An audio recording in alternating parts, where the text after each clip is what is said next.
नमस्कार, आदाब, सत श्री अकाल और अस्सलाम वालेकुम। मैं हूं मोहम्मद अहमद काज़मी, लेकर आया हूं आपका पसंदीदा कार्यक्रम नज़र दुनिया पर। एक ज़माना था जब मॉस्को में मस्जिदें बंद कर दी गई थीं। रूस और चीन में मुसलमानों का नाम लिया जाना मुश्किल था। मुसलमानों को आमतौर पर अपने मजहबी रसूम अदा करने की आज भी उन मुल्कों में बहुत जगहों पर इजाज़त नहीं है। चीन में उइग़ुर मुसलमानों के बारे में क्या हो रहा है, अभी हाल ही में मीडिया स्टार वर्ल्ड ने आपको एक रिपोर्ट दी थी। और इन कम्युनिस्ट मुल्कों में मज़हब, किसी का भी मज़हब हो, उसको नेगेट किया जाता था, उसको कोई रिस्पेक्ट नहीं मिलता था। ये एक बहुत ही अलग किस्म की हालत थी। लेकिन आज जो मैं आपको ख़बर देने जा रहा हूँ वो बहुत ही दिलचस्प है। रूस के राष्ट्रपति व्लादिमीर पुतिन ने सऊदी अरब के हुक्मरानों को यमन के मामले में कुरान की आयतें पढ़कर नसीहत की है। टर्की की राजधानी अंकारा में रविवार को रूस, ईरान और तुर्की के राष्ट्रपतियों की सीरिया संकट हल करने के लिए शिखर बैठक हुई, जहां पुतिन ने कुरान की आयतों का रूसी ज़बान में तर्जुमा पढ़कर सुनाया। ये बहुत ही दिलचस्प मौका था कि एक कम्युनिस्ट लीडर कुरान की आयतों की मदद से सऊदी अरब को शांति का पाठ पढ़ा रहा था। ख़बर में आगे बढ़ने से पहले आपसे गुजारिश है कि अगर आप YouTube पर देख रहे हैं तो सब्सक्राइब कर लें, और अगर Facebook पर देख रहे हैं तो हमारा पेज फॉलो कर लें और लाइक करना ना भूलें, ताकि आपको हमारी हर एक वीडियो की खबर सही वक्त पर मिल सके। और अगर आपको हमारी खबर सच्ची और अच्छी लगे तो अपने व्हाट्सएप ग्रुप्स, फेसबुक, इंस्टाग्राम और ट्विटर अकाउंट पर भी ज़रूर शेयर कर लें, ताकि दुनिया के हालात को सही तरीके से लोग समझ सकें। इंटरनेशनल सतह पर मीडिया रिपोर्ट्स के मुताबिक पुतिन ने कहा कि यमन में जो कुछ हो रहा है इंसानी क्राइसिस है और इस समस्या का हल यमन और सऊदी अरब के बीच बातचीत के ज़रिए होना चाहिए।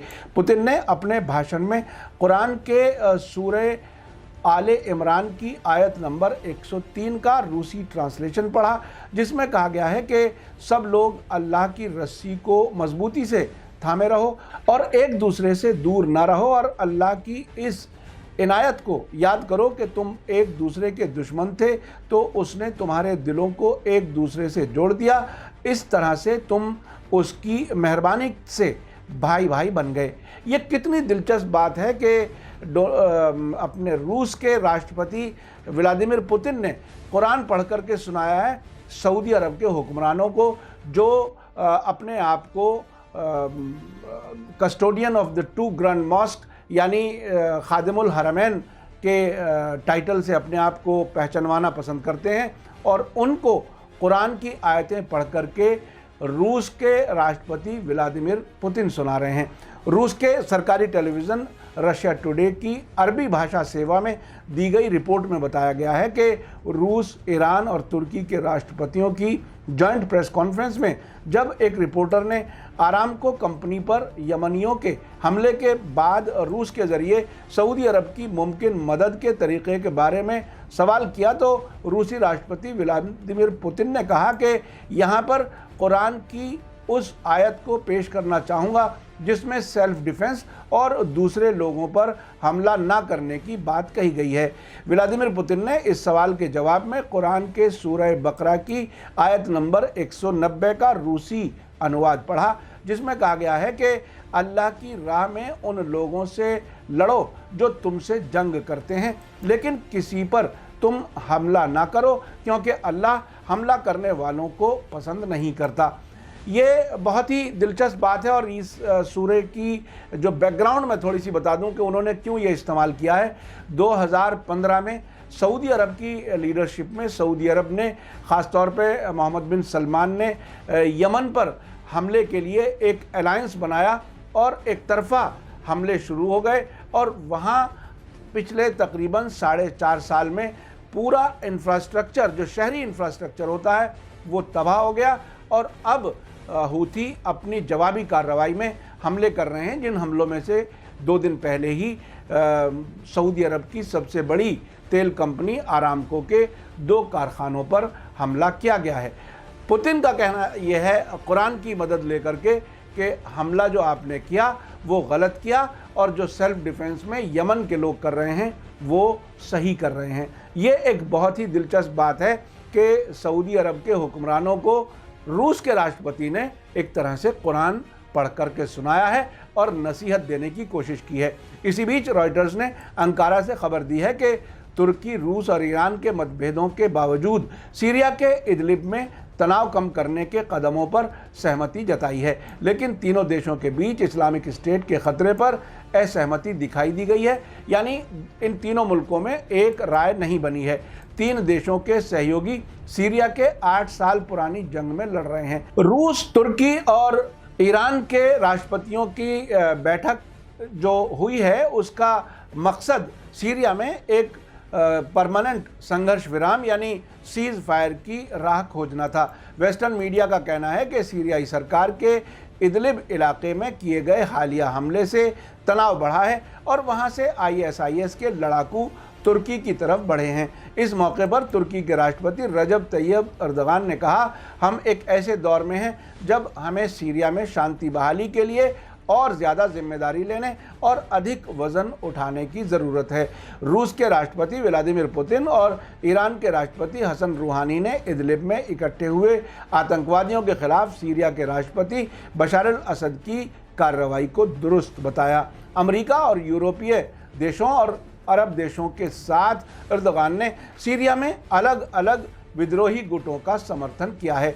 सच्चाई यह है कि जब आतंकी इस्तांबुल एयरपोर्ट के रास्ते आकर सीरिया में जा रहे थे तो तुर्की ने उनकी मदद की थी। मैं आपको बताऊं कि इस्तांबुल ये वही जगह है जहां पिछले दिनों वहां सऊदी अरब के पत्रकार की हत्या हुई है और मुझे इस बात का यकीन है और ऐसी कुछ खबरें अलग अलग तरीके से आई हैं कि उसी इस्तांबुल में जो सऊदी अरब का कौंसलेट है वो भी उन दिनों काफ़ी एक्टिव था और वहाँ जो ये आतंकवादी आ रहे थे जिनको इस्लामिक स्टेट का नाम दिया गया था वो इस्तांबुल के रास्ते से ही आ रहे थे और उन्हें बाकायदा फैसिलिटेट किया जा रहा था। चूँकि तुर्की के इजराइल से भी ताल्लुकात हैं और वो अमेरिका से भी अच्छे ताल्लुकात हैं और इसके सबूत बाद में सामने आए कि ये दोनों मुल्क इन जो आतंकवादी थे दाइश जिन्हें ISIS भी कहा जाता है उनकी सपोर्ट की थी।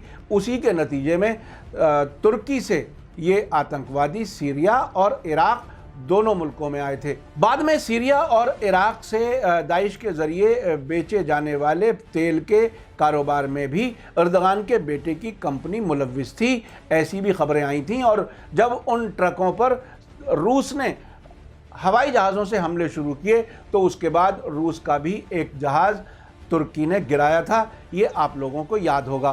पिछले मंडे को तीनों नेताओं ने यानी रूस, तुर्की और ईरान के राष्ट्रपतियों ने एक जॉइंट स्टेटमेंट में कहा है कि इदलिब में और उसके आसपास ह्यूमन क्राइसिस के और अधिक बिगड़ने के ख़तरे के बारे में वे फिक्रमंद हैं, लेकिन साथ ही सीरिया में इस्लामिक स्टेट के ख़तरे पर असहमति बनी हुई दिखाई दी। अर्दगान ने इसे पूरी तरह से खारिज कर दिया जबकि पुतिन ने चिंता जताई। अर्दगान ने कहा कि बेशक हम सीरिया के पूर्वोत्तर यानी नॉर्थ ईस्ट के हालात से फिक्रमंद हैं जहां ISIS की स्लीपिंग सेल्स उभर रही हैं।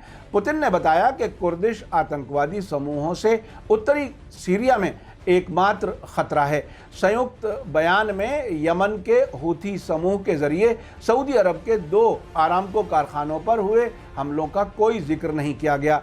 समिट मीटिंग के बाद संयुक्त समाचार सम्मेलन में ईरान के राष्ट्रपति रूहानी ने हमलों को यमनी लोगों के जरिए उनके देश पर हमले का जवाब बताया। रूहानी ने कहा कि यमनी लोग रक्षा के अपने जायज़ हक़ का इस्तेमाल कर रहे हैं। ये हमले सालों से यमन के खिलाफ हमलों का जवाब हैं। अर्दगान ने उत्तरी सीरिया में रूस और ईरान के साथ एक योजनाबद्ध सुरक्षित क्षेत्र यानी सेफ जोन बनाने पर जोर दिया, जिसमें उन्होंने कहा कि अगर वर्तमान में तुर्की की सीमा से देर जोर और रक्का तक इस सुरक्षित इलाके को बढ़ा दिया जाए तो वो 30 लाख सीरियाई शरणार्थियों यानी रेफ्यूजीज़ की मेज़बानी कर सकता है। इस पर पुतिन और रूहानी ने कोई जवाब नहीं दिया। जाहिर है रूस और ईरान के राष्ट्रपति तुर्की का कंट्रोल सीरिया के अंदर हो उसके लिए कैसे रजामंदी दे सकते थे। ईरान के हसन रूहानी ने कहा कि बातचीत ही संकट का एकमात्र हल है और अमेरिका से उत्तर पूर्वी सीरिया से अपने सैनिकों को फ़ौरन वापस बुलाने की मांग की। अब से पहले डोनाल्ड ट्रंप अपने सीनियर एडवाइज़र्स की सलाह के खिलाफ पिछले साल सीरिया से अपने सैनिकों को वापस लेने के लिए कह चुके हैं। इस कदम का तुर्की और ईरान ने स्वागत किया था, वेलकम किया था, लेकिन अभी तक इसे लागू नहीं किया गया है। आपको मैं बता दूं कि जिस तरह से डोनाल्ड ट्रंप अफ़गानिस्तान से भी फ़ौज वापस बुलाने की बात करते हैं और फिर कहते हैं कि हम वहाँ से नहीं निकल सकते, हमारे कुछ फ़ौजी वहाँ बाकी रहेंगे, इसी तरह से सीरिया के बारे में भी इस किस्म के वो बयान देते रहते हैं। लेकिन उनकी सरकार, उनका जो डिफेंस मिनिस्ट्री है, पेंटागन, वो उनकी सारी बात माने और उस प्लान पर चल पड़े, ऐसा होता नज़र नहीं आ रहा। सीरिया में अब भी अमरीकी सैनिक बैठे हुए हैं। तुर्की और अमरीकी सेनाओं ने एक हफ्ते पहले फरात नदी के ईस्ट में एक सुरक्षित क्षेत्र के हिस्से के तौर पर नॉर्थ सीरिया में जॉइंट ज़मीनी गश्त लगाया था। आमतौर पर वेस्टर्न मीडिया ने सीरिया संकट को अपनी तरह से पेश किया है।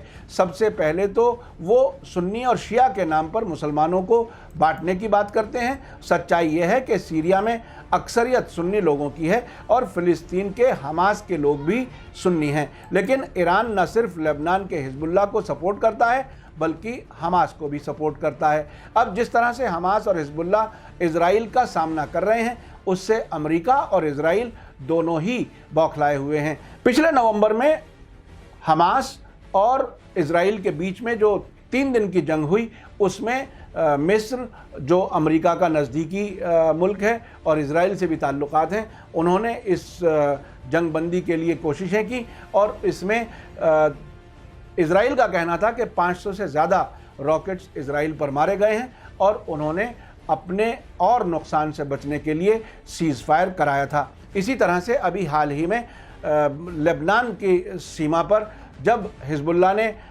2 ड्रोन इजराइल के गिराए और उसके बाद ये कहा कि अब के बाद जो भी इजरायली ड्रोन लेबनान में आएगा उसे गिरा दिया जाएगा, और ये भी कहा कि हमारे जवाबी हमले का इंतज़ार करो। बल्कि उन्होंने इस हद तक भी कहा था कि इजरायली फ़ौजियों को 1.5 टांग पर खड़े रहना चाहिए। तो वो एक तरह से इतना खौफ हुआ इजरायली फ़ौज में कि वो सीमा छोड़ कर के 5 किलोमीटर तक नज़र नहीं आए। और सीमा के दूसरी तरफ से, लेबनान की तरफ से, कुछ मीडिया के लोगों ने ऐसी वीडियो रिकॉर्ड की जिसमें वहाँ की खड़ी हुई फ़ौजी गाड़ियों में इजरायली फ़ौजियों ने पुतले बना करके रखे हुए थे और वो जान बचाने के लिए भाग गए थे।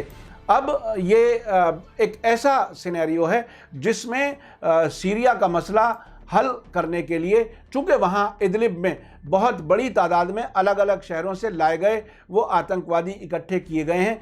सीरिया का कहना है कि इनको जिन देशों से वो आए हुए हैं उन देशों को वापस लेना चाहिए और वो देश अपने यहाँ वापस नहीं लेना चाहते। उसमें बहुत से लोग फ्रांस और जर्मनी से भी हैं, ब्रिटेन से भी हैं, कई मुल्कों से हैं, वो अभी वहीं रखे गए हैं और अमेरिका उनको वहाँ से वापस जाने के लिए अभी कोई रजामंदी नहीं हो सकी है और सीरिया उनको वहाँ एक तरह से मारना भी नहीं चाहता ताकि इंटरनेशनल लेवल पर उसके ख़िलाफ़ माहौल ना बने।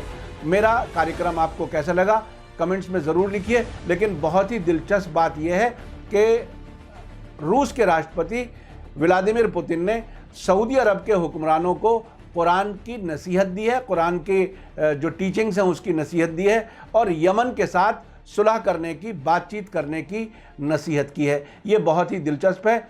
इसी के साथ मुझे दीजिए इजाज़त। धन्यवाद, शुक्रिया। जय भारत, जय हिंद।